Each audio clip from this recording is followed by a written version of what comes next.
Ating nung nakaraan kung paano ang tamang pag-interpret ng Revelation at lahat naman ng bahagi ng Biblia, iyon ang tamang interpretation, paraan ng pagsusuri o pag-interpret o metodolohiya.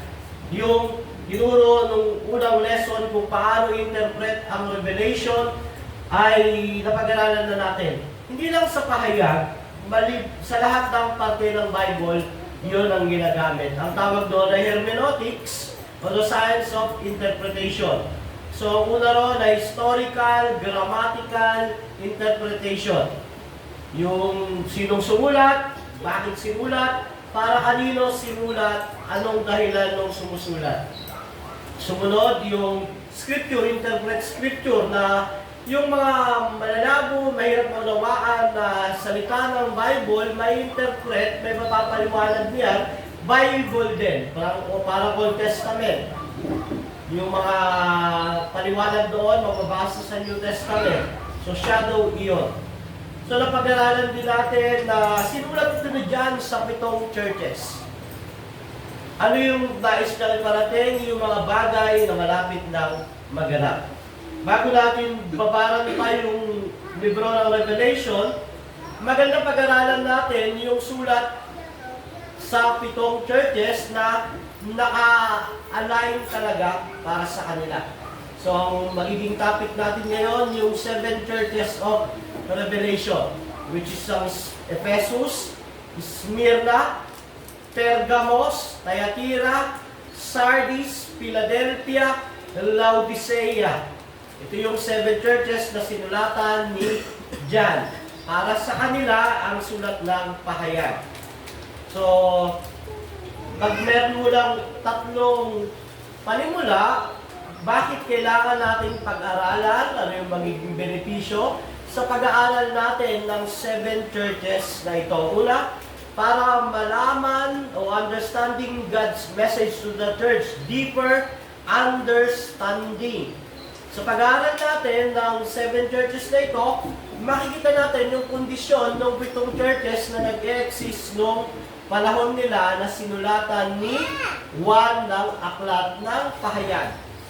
Pangalawa, ang bawat iglesia ay makaka-receive ng commendation, kritisismo at yung kalakasan nila. So magbibigay sa atin ng lesson kung paano natin magiging halimbawa bilang isang churches ang mga pangyayari dito. Ang mensahe, the message emphasize, pinakasentro talaga ay ang kahalagahan ng pagiging faithful kay Jesus sa kabila ng persecution at paghihirap. So, yun yung una. Pangalawa, encouragement and perseverance para magkaroon ng pag-asa pag dumaraan sa trials at challenges ang isang Kristiyano o ang isang iglesia. Tapos, papaalala rin sa atin, Jesus' word, commendation, encouragement, remind us of His unwavering love and support. Yung pagmamahal at suporta ni Jesucristo sa kanyang iglesia. Matututunan natin dito. Yung pangakong reward sa mga magtatagumpay at mananatiling tapat kay Kristo, mababasa natin diyan, magiging motivation at lakas natin diyan para magpatuloy. Ang pag-aaral ng 7 churches, magpo-focus din sa puso natin na i-glorify, itaas si Kristo sa ating buhay. Pangalawa, timeless lesson for the church. Pangatlo po pala. So, pag-aaralan natin dyan yung walang katapusang lesson sa church. Hindi lang siya para sa kanila, para sa lahat ito ng churches. Hindi lang para sa 7 churches yung message o yung application ng Revelation, para sa lahat ito ng churches sa ating panahon. So the lesson learned from the 7 churches are applicable to all believers. The study of the 7 churches can help us to identify potential pitfalls. Sa pag-aaral natin ng 7 churches ng Revelation, masisiyasat natin yung maaaring pagbagsak natin o ng iglesia. Makakita tayo ng mga weaknesses, mga kritisismo ni Christ na maaaring nandito sa loob na ng iglesia, nag-exist, na masusolusyonan kaagad kung atin itong mapag-aaralan. At the message to the seven churches serve as warning of the judgment. Paalala na merong judgment.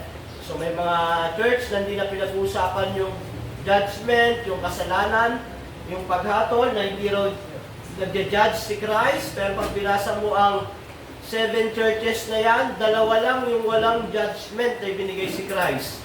Pero yung five, meron siyang judgment. Pag hindi, isa sa halimbawa na nabasa ko dyan, kung hindi ka susunod kay Kristo, papatayin, pati yung anak.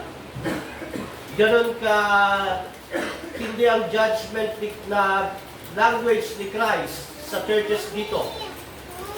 So the study can help us to focus our hearts more closely on our glorified and exalted Christ, para sa glory ni Christ. So remember these three lessons para maunawaan ng malalim ang mensahe para sa iglesia, encouragement at perseverance, timeless lesson for the church. Dapat pag natapos natin yung buong libro ng pahayag, may tatatak sa atin ito. Hindi lang knowledge para matuto, makilala ang Panginoon, kundi knowledge para magamit ng Panginoon para sa kanyang glory o kaluwalhatian. So, umpisa na natin. Para kanino sinulat ang pahayag? Bilang review. Sa pahayag 1:10-11. Sabi, nung araw ng Panginoon o Lord's Day, habang nasa ilalim ako ng kapangyarihan ng Espiritu, narinig ko mula sa aking likuran ang isang malakas na tinig na parang tunog ng trumpeta. Sabi niya, isulat mo sa isang aklat ang iyong nakita at ipadala mo ito sa 7 iglesia. Saan yun? Efeso, Smyrna, Pergamo, Thyatira, Sardis, Philadelphia, at Laodicea. So sabi ng Panginoong Jesucristo na nagpadala ng message sa angel, sulat mo, mapapakinggan mo, makikita mo. Para kanino? Sa 7 iglesia. So hindi ito sinulat sa panahon natin, hindi ito sinulat para sa panahon natin, at merong specific na churches, mga tao na sinusulatan ang libro ng pahayag ng isulat ito ni Juan. So sino ang sumulat? Alam natin si John the Beloved, yung apostol. Ngayon anong dahilan? Bakit sinulat? Sabi sa pahayag 1:1 pa lang, tandaan nyo na to.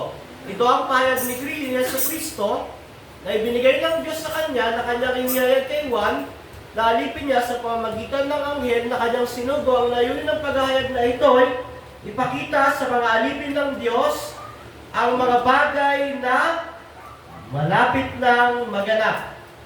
So pag malapit ng maganap, kailan ba to? 2,000 years mangyayari? Hindi po. Pag sinabing malapit ng maganap, matagal na nga yung 10 years. Pero ito, maaaring naisulat ni John, AD 65 to 68. Tapos naganap ito, AD 70. So yung language mismo ng libro, sinasabi, kaya daw sinulat iyon ni Juan, pinasulat ng Panginoong Jesus para sabihin sa mga tao nung panahon na iyon, yung mga bagay na malapit ng maganap. Sa verse 3, inulit, pinagpala ang bumabasa ng aklat na ito, ang mga nakikinig sa propesya nito, at tumutupad sa nasusulat dito. Bakit? Sapagkat malapit na itong maganap. So pagbabasahin natin ang pahayag, hindi tayo kagaya ng mga ordinaryong nagbabasa nito na nagbasa, ito na yung nangyayari ngayon. Pero sinulat yun, 2,000 years na may lengguwahe na malapit ng maganap. Tapos i-apply mo sa panahon mo. Hindi yun tama. Ang tama, dapat tignan mo muna yun habang binabasa mo sa panahon nila yung malapit ng maganap. So, yan yung verse 1 to 3 na napag-aralan na natin. At bago magpahayag 2 sa pahayag 1:19, sabi ulit, kaya isulat mo ang iyong nakikita, ang nangyayari ngayon. Pag sinabing nangyayari ngayon, nung panahon ba nila dyan to o panahon natin? Panahon nila, kasi may nagsasalita, may kausap, kaya sabi sa verse 1:19, kaya isulat mo ang iyong nakikita, ang nangyayari ngayon. So nangyayari na nung panahon nila, yung nag-uumpisa ng maganap, yung malapit ng maganap. Kaya nangyayari na yun, at nangyayari pa pagkatapos nito. So nangyayari noong panahon nila, at mangyayari pa pagkatapos noong panahon na yun, at yun ay malapit ng maganap. At sa 20, tungkol naman sa iwaga ng 7 bituing hawak ko sa aking kamay, ang Panginoong Jesus, sabi niya, may hawak na bituin sa kamay niya, 7 ilawang ginto. Ang 7 bituin ay ang mga anghel ng 7 iglesia. Sino ang 7 iglesia? Yung sinabi ko kanina, Efeso. Tapos may anghel sila. Sino yung 7 anghel? Ang 7 anghel ay mga pastor ng 7 iglesia. At ang 7 ilawang ginto ay ang 7 iglesia. So, ang verse 1 ng Pahayag chapter 1 ay tungkol sa mga bagay na malapit ng maganap. Nakalagay dyan yung author, si John. Sino ang nagpahayag nito? Si Kristo. Pinadala ng Diyos sa pamamagitan ni Kristo ng anghel papunta kay John para isulat yung mga malapit ng maganap. Sabi nga sa 19, nangyayari ngayon. Nung panahon nila, nangyayari na noon. So, pagbabasahin mo to, gagamit ka ng historical, grammatical method, pupunta ka sa panahon niya habang ini-interpret mo. Yun naman po ang tamang pag-aaral ng Biblia. Hindi ito parang isang horoscope na pag binasa mo, kasi ang horoscope may date eh. Ano kaya ang message ngayong linggo? Hindi ganun ang Bible, hindi yung horoscope ang Bible. Ang Bible, isa siyang historical book. Yet bagamat historical book siya, siya ay salita ng Diyos. So, pag binabasa mo, ilalagay mo sa history no panahon na iyon. So, tignan natin, sinulat iyan sa 7 iglesia. So, si John nasa itim, island ng Patmos, siya ay nakabilanggo doon, nagpahayag sa kanya ang Diyos sa pamamagitan ng Panginoong Jesucristo, nung anghel, na sumulat siya ng mga bagay na malapit ng maganap, yung iba nagaganap na nga, at ipapadala sa unang iglesia, Ephesus, pangalawa, Smyrna, pangatlo, Pergamo, pang-apat, Thyatira, pang-lima, Sardis, pang-anim, Philadelphia, pang-pito, Laodicea. Iikot ang sulat ni Juan ng pahayag sa sinulatan niya. Una, marinisip dito. Babasahin, kokopyahin. Mapupunta rito, babasahin, kokopyahin. Iikot yan hanggang makaikot sa lahat ang sulat ng pahayag. Ano ang nilalaman ng sulat? Mga bagay na malapit ng maganap. Diba? Kasi nung panahon nila, dumadanas ng persecution ang church. Para magkaroon sila ng pag-asa, lakas, kailangan nila ng mensahe mula sa Diyos. At yun ang ginawa ng Diyos. Pinadalan sila ng mensahe para sila ay lumakas. Kaya ang unang mag-receive ng churches ay ang Ephesus. So, ang church ng Efeso ay matatagpuan natin sa Efeso chapter 2. So, umpisahan po muna natin sa background ng church. Ang church ng Efeso ay nasa bayan ng Lydia at isa sa pinakamalaking lugar ng kalakalan noong panahon na iyon sa Asia Minor o sa Turkey. So, ito yung larawan ngayon. Nag-exist pa. Okay. Ang church ng Efeso ay nasa bayan ng Lydia at isa sa pinakamalaking lugar ng kalakalan noong panahon na iyon sa Asia Minor. So, ngayon, nag-exist pa ang remnant o naiwang bahagi ng iglesia ng bayan ng Efeso. Ito ay nasa Turkey. So, ito ang una sa 7 churches, ang Efeso. At siya ang unang mag-receive ng letter ng pahayag. Ang Efeso, nung panahon nila ay kilala sa templo ni Diana o ni Artemis. Kilala iyon sa kanilang Diyos-Diyosa na si Diana. Si Artemis, si Diana ay isang diyosa ng fertility, kagandahan, beauty at yung mga crops. So sa templo ni Diana, andun yung mga prostitute, ang paraan ng pagsamba nila ay through pakikipagtalik, ganon. So, ang Efeso ay kilala doon. Meron silang isang templo doon na napakalaki at sikat at kabilang pa nga ito sa 7 wonders of the ancient world noon. At mababasa natin sa Gawa 19:23-24 na merong account sa Bible kung paanong si Pablo ay nagministeryo sa Efeso. Sa Gawa 19:23-24, sabi diyan, ng panahon iyon, nagkaroon ng isang malaking kaguluhan dahil sa daan ng Panginoon may isang panday pilak na nagngangalang Demetrio na gumawa ng maliit na templong pilak ng kanilang diyosang si Artemis at ito'y pinagkakitaan ng malaki. Pero nung dumating si Paul, nangaral siya ng gospel, pumunta siya sa mga sinagoga, may mga taong sumunod at sumampalataya sa kanya. At nung sila ay sumampalataya, sa chapter 19, yung ministry ni Pablo, pumunta siya roon, nangaral, 3 buwan. Ang mga taga-Efeso ay na-convert at yung mga Diyos-Diyosan nila, mga books nila ng magic, pinasunog nila kay Paul. At nasabi, 50,000 salaping pilak ang halaga ng mga libro na sinulat na sinunog nung panahon na na-convert ang mga tao sa Efeso. Yan ang background ng Efeso, isang pagan na community na nung nagministeryo si Pablo, nakita niya lahat ng Diyos andon, meron siyang nakita na Diyos na walang pangalan, nangaral siya roon, na-convert, at nung na-convert yung mga tao, na sinuko nila lahat ng mga Diyos-Diyosan nila, doon nagsimula ang iglesia ng Efeso. So, ang founder ng Efeso ay si Apostol Pablo. So, dito nagsimula ang simbahan ng Efeso. Sa Gawa 19, makikita natin yung epekto ng gospel. Marami sa mga dating gumagamit ng mahika ang nagtipon ng kanilang mga aklat at sinunog ang mga ito sa harap ng madla. Sa kabuuan, ang halaga ng mga ito ay umabot sa 50,000 salaping pilak. Sa ganitong makapangyarihang paraan ay lumaganap at nagtagumpay ang salita ng Panginoon. So ito yung short history. Pagkatapos ni Paul, si Priscilla at Aquila nag-ministry din dito. Si Apollos.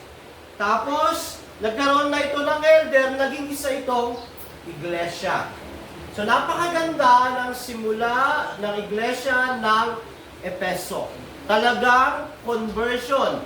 Naligtas talaga yung mga tao dito at sila ay sinuko ang mga libro, sinunog at nagkaroon sila ng mga faithful elders sa church. Kaya sabi dito, Ephesus had an exemplary beginning. Kahangahangang simula. Talagang revival ang nangyari sa panimula ng Ephesus. Pero, later on, dahil tumatagal, nagbabago, nagkaroon ng sulat ang Panginoong Jesus para sa iglesia ito. Na matatagpuan natin sa Pahayag chapter 2, verse 1 to 7. Praise. Makibukas kayo sa akin sa inyong mga Biblia sa Pahayag chapter 2, 1 to 7. Matagal na to. English mo na ba eh? Hindi na church pagkagawa. Sakit na kasi na church. Samahan niyo po ako sa inyong aklat sa Pahayag 2, 1 to 7. Sabi diyan, isulat mo sa anghel ng iglesia sa Efeso. Ito ang sinasabi ng may hawak ng 7 bituin sa kanyang kanang kamay at lumalakad sa gitna ng 7 ilawang ginto. Alam ko ang mga ginagawa mo, ang iyong mga pagpapagal at matiyagang pagtitiis. Alam kong hindi mo kinukonsinti ang masasamang tao. Sinubok mo ang mga nagsasabing sila'y apostol at napatunayan mong sila'y Juan. Alam ko ring matyaga ka. Nagtiis ng maraming hirap alang-alang sa akin at hindi ka sumuko.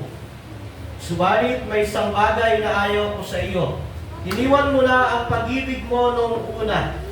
Alalahanin mo ang dati mong kalagayan. Pagsisihan mo at talikuran ang iyong masasamang gawa. At gawin mong muli ang mga ginagawa mo noong una. Kapag hindi ka nagsisi, pupunta ako diyan, aalisin ko sa kinalalagyan ang iyong ilawan. Ngunit ito naman ang napupuri ko sa iyo.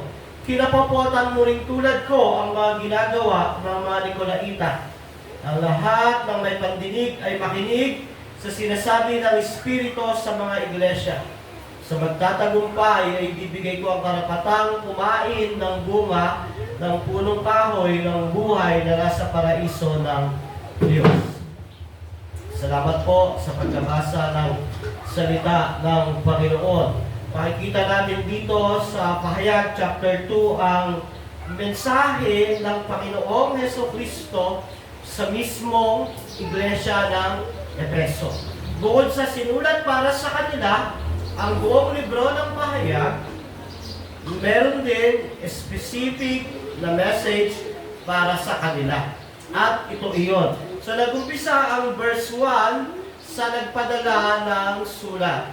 Verse 1, ang otoridad ng nagpadala ng sulat. Sabi ng Panginoong Yesus, yung nagsasalita, sabi ng Panginoong Jesucristo, isulat mo sa anghel ng iglesia sa Efeso.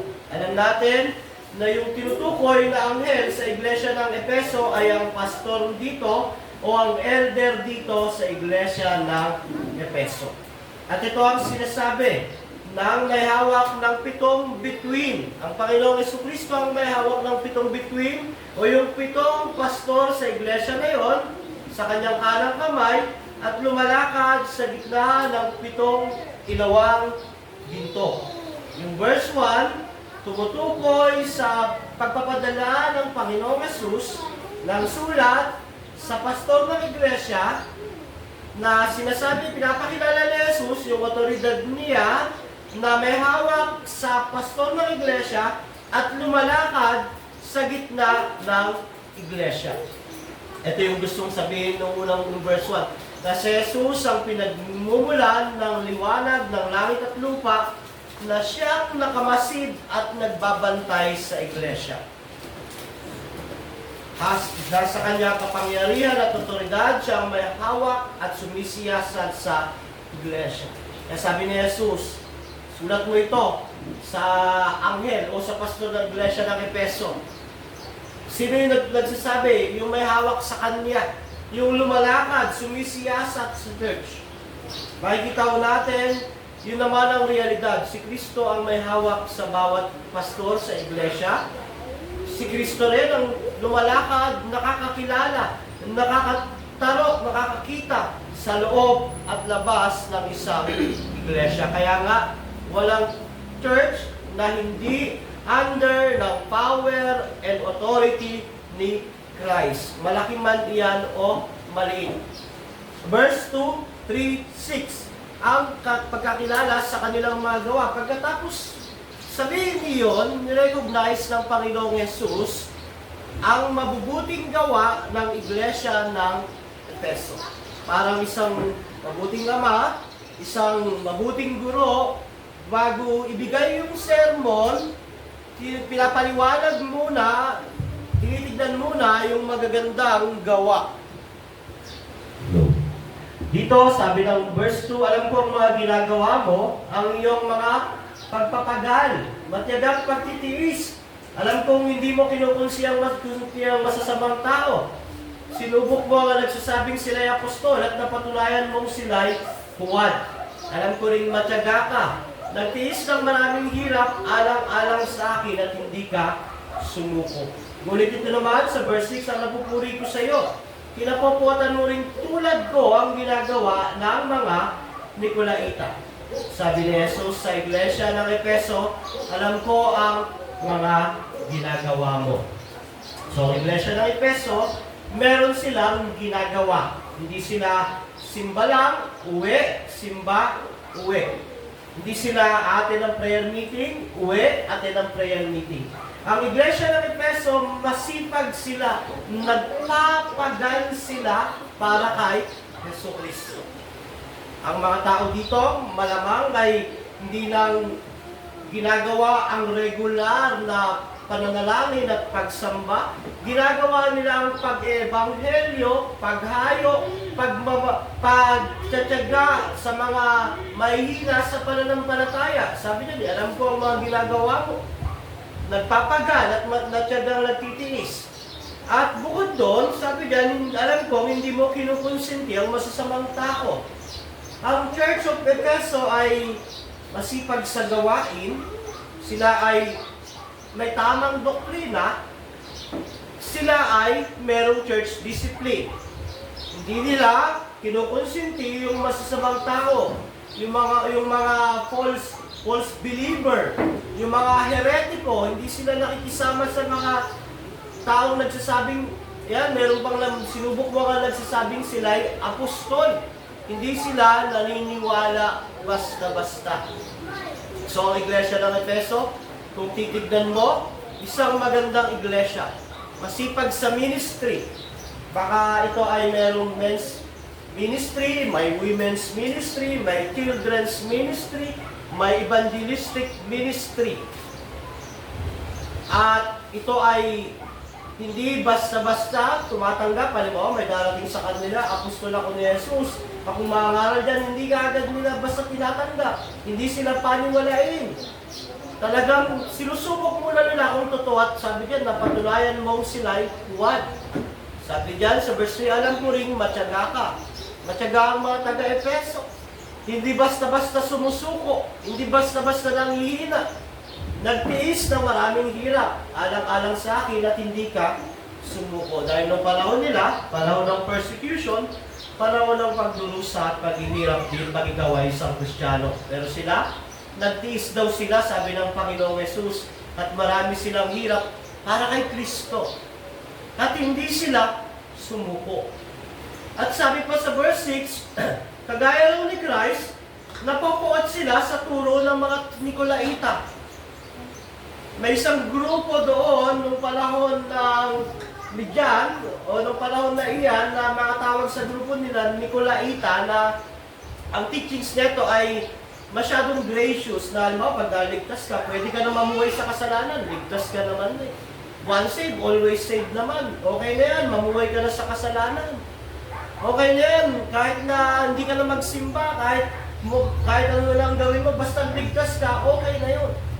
So yun ang teaching ng Nicolaita na sabi ng Panginoon Jesus, kinapopotan mo rin katulad ko. So hindi sila naniniwala na doctrine ng antinomians na once saved, always saved, hindi na makikita yung pagbabago sa buhay. Just in fact, kinapopootan nga nila yung ganong turo. Na pagligtas ka na, pwede ka na mamuhay. Kahit anong gusto mong buhay, magpakasawa ka. Kasi, tumanggap ka naman na kay Jesus naligtas ka. Sabi ng Panginoon, kinamuputan mo yung mga ganong turo, tulad ko, o mga turo ng Nicolaita. So kung titignan natin, isang magandang iglesia ang Efeso. Doctrinally, talagang tinetesting nila yung mga nagsasabing apostol. Alam nila yung tamang turo. Hindi sila basta-basta naniniwala na may papasok, magtuturo, at magtuturo ng nasa Bible, pero wala sa context, hindi sila naniniwala basta-basta. Diba? Panahon natin, uso yan eh. Lalo ang mga Kristao, walang discernment. Nandun naman sa Bible, pero hindi na natitignan yung context. Bibigyan lang ng isa, 2 verse. Alam niyo, madali malaman kung out of context ang turo ng isang pastor. Hindi niya binubuo yung talata. Kukuha siya ng isang talata rito, tatanong siya sa second point, ibang talata ulit, third point, ibang talata. Nakabuo siya ng kwento sa iba't ibang talata. Doon pa lang, malalaman mo na may pagka-false yung teaching niya, hindi biblical, dahil hindi niya binuo yung isang passage. Hindi nalaman yung buong kwento. Ang ginawa niya, bumulot-bulot siya at nakabuo siya ng isang teachings. Pero kung pupunta sa Efeso yung mga tagapagturo ngayon, ganun yung dala, hindi expository, hindi nila tatanggapin. Bakit? Aral sila. Sana sa atin ganun din. No? Sa akin, no, pagkakita ko ng outline na talon-talon, halimbawa, first point, kinuha sa Colossus. Second point, kinuha sa Timothy. Third point, kinuha sa John. hindi ko na pinagtsatsaga ang aralin pa dahil sa tingin ko, iyon ay unbiblical na kaagad dahil nga hindi binuo yung passage. Bagamat, motivation, pwede iyon. So dito po, ang iglesia ng Efeso ay isang magandang iglesia kung titignan. Pero sabi ng verse 4 ng Panginoong Yesus, subalit may isang bagay na ayaw ko sa iyo. Diba? Ang ganda ng pan eh. Doctrinal sound, masisipag, talagang sila ay sila ay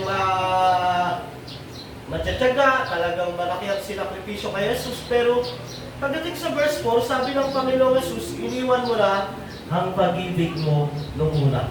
Iyon ang kanilang pagkakasala.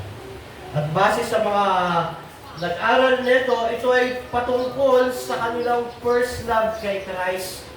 Noong panahon na sila ay makakilala sa pangangaral ni Apostol Pablo, talagang revival at later on, na-establish sila, lumalago sa pananampalataya, ang nangyari ay naging ritualistic na lang sila. Ginagawa yung gawain ng wala ng pagmamahal kay Jesus. Dahil nakasanayan na lang. Kasi nakaprogram na. Pero yung puso nila nawala na yung init ng unang pag-ibig nila nung sila ay makakilala sa Panginoong Jesus. At danger po yan. Reality yan. Kahit nga sa pag-asawa eh. Diba? Nung una kayong nagkita, sa asawa mo, nung nililigawan mo pa lang, talagang lahat ipapangako mo. Mag-aantay ka kahit 2 oras dun sa trabaho. Mga 5 years, 7 years, 8 years, 10 years, kasal na. 5 minutes pa lang hindi lumalabas sa trabaho, tagal mo naman. Diba? Wala na yung init ng unang pag-ibig. Ganun na nangyari sa mga taga-Efeso. Yes, masipag sila. Yes, doctrinally sound sila, pero pagtagal ng panahon, yung init ng pag-ibig nila kay Kristo nawala. Dahil naging normal, kumbaga naging pagkaraniwan na sa kanila yung ginagawa nila, naging ritualistic na lang. Na pag Miyerkules, may prayer meeting sila.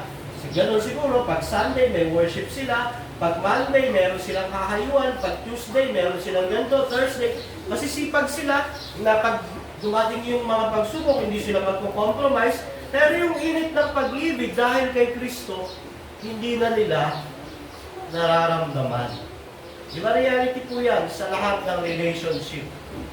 Kahit sa church. Yung unang dating mo sa church, talaga napakasipag mo, talagang lahat kinakamayan mo, pero pag tumagal-tagal, parang wala na, upo ka na lang. Ganon ang reality.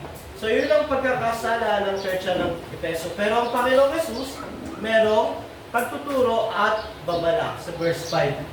Alalahanin mo, ang dati mong kalagayan, sabi. Sabi sa kanila, alam ko yung mabuti mong gawa, ito. Ito rin yung pagkakasala mo. At ito yung dapat mong gawin. Sabi, alalahanin mo ang dati mong kalagayan. Simple lang, bumalik ka sa dating sa umpisa kung paano mo nakilala ang Panginoong Jesus. Di ba? Sa relationship, ganun din eh. Every time na dumarating yung panahon na parang nagsasawa ka na sa karelasyon mo, nagsasawa ka na sa mga anak mo, alalahanin mo nung unang dumating sila sa buhay mo kung gaano ka kasaya. Kung gaano ka na-bless, ibalik mo yun. Kaya sabi ng Panginoon Jesus, alalahanin mo yung dati mong kalagayan nung wala ka kay Kristo at nakilala mo si Kristo. Kung gaano ka nagsaya, nagalak at naging napuno ang puso ng pagmamahal. At may rekomendasyon na pagsisihan at talikuran ng masasamang gawa. Ano yung masasamang gawa? Yung ginagawa mo ang isang bagay nang walang pagmamahal kay Kristo. Alam mo yun, masamang gawa po yun. Yung gagawin mo yung isang bagay nang walang pagmamahal kay Kristo kasi nakasanayan na namin. Diba? At sabi, talikuran lang yung masasamang gawa. Gawin mong muli ang ginagawa mo nung una. Nung una ang ginagawa nila, talagang para kay Lord ito. Para sa Panginoong Jesus ito. Bakit ako andito? Para sa Panginoong Jesus ito. Bakit kami hayo? Bakit namin ibabahagi ang gospel? para sa Panginoong Jesus ito.